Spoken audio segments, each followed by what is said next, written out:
Добър ден на всички с зодиакален слънчев знак или асцендент Дева. Това е вашата месечна прогноза за август 2024 година.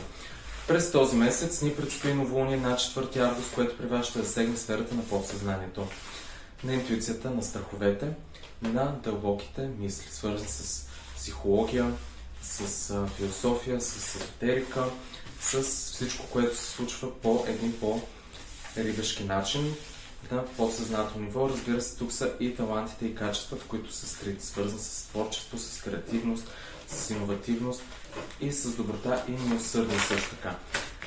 Ден след самото новолуние пък Меркурий се обръща в своята ретроградна позиция. При вас той ще тръгне от сферата на вашето слънце, на вашето асцендент, на това, което сте вие самите. Съответно ще се върне и там, където се случва новолунието и може да, така да кажем, да акцентира някои ваши страхове, които имате, свързани с вашата личност и с това как вие проявявате себе си и в живота, и в обществото, социумът. На 19-ти пък ни предстои пълнолуние, което при вас ще засегне сферата на работата, на професията, на това как вие работите, какъв е вашият принос към сферата, в която се развивате и като цяло в живота. Тъй като това е сферата на максимума, когато Луната е в фазата на пълнолунието, разбира се, може да постигнете добри резултати, свързани с работата, да видите максималните заложби, потенциали, които са скрити там, които ви чакат и докъде може да се разгърнете на мястото, на което сте вие самите.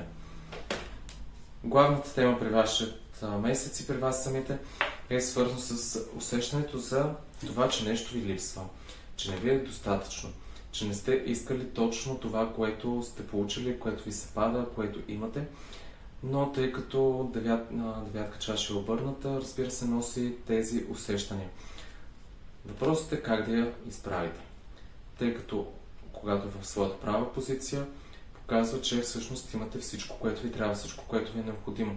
Постигнали сте, реализирали сте абсолютно всичко, което имате нужда да постигнете, да притежавате, да имате, да изпитвате и да усещате. Така че въпросът е как при вас да се изправите, тъй като когато обърната показва този потенциал вече е тук, но може би вие сте прекалено критични и не го оценявате. Тоест не виждате какво имате и усещате чувството на неудовлетвореност.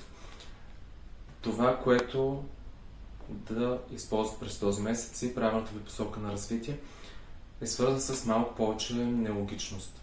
Когато взимате решение, трябва да се случи тук, сега, на момента, без връщане назад от това решение, което сте направили, но когато и асомечо е обърнато, показва, може би взе някакво грешно решение преди. Време ти е да се върнеш, да го промениш, може би ти беше прекалено много фикс идея, маниаченост дори, и това може да ти изиграе лоша шега. Така че върни се, преосмисли, провери дали това наистина е нещо, което искаш и към което се стремиш. Това, което да пуснете през този месец, е желанието ви за моментални промени тук и сега, които да ви носят, така да кажем, новия заряд на ентусиазъм, амбициозност, неограниченост, т.е. свобода. Вероятно някои от вас търсят именно тази свобода. Това, което да използвате през този месец, е точно обратното. Малко по малко, стъпка по стъпка. Има нещо, което на вас, така да кажем, не ви е ясно, не ви е подредено. Не сте сигурни и уверени в това, което правите. Съответно и за това се налага това забавяне, за да може да преподредите, да премислите, да установите нещата по един нов начин, преди да тръгнете отново напред в тази по-динамична посока. Тоест тук има една тема, в която вие се чувствате несигурни и съответно това ви забавя, но това е и моментът, в който да проверите нещата. Как да тръгнете после напред, за да сте уверени в това, което правите и да изпитвате именно тези усещания, които ви се иска още в момента да ги има, но те ще се случат на малко по-късно ниво и време. Това, което може да постигнете през този месец, е да вземете съдбата в своите ръце. Да спрете да чакате другите и съответно да поемете отговорност за вашите действия. От тук накъде мога да се справя сам.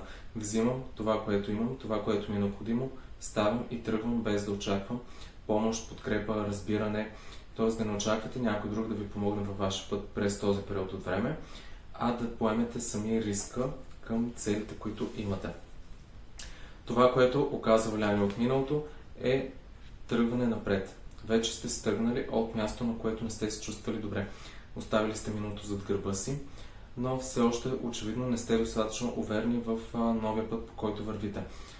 И съответно това изисква и малко повече кураж, малко повече смелост, но също така и да оцените това, което в действителност имате по тези нови пътища, по които сте тръгнали.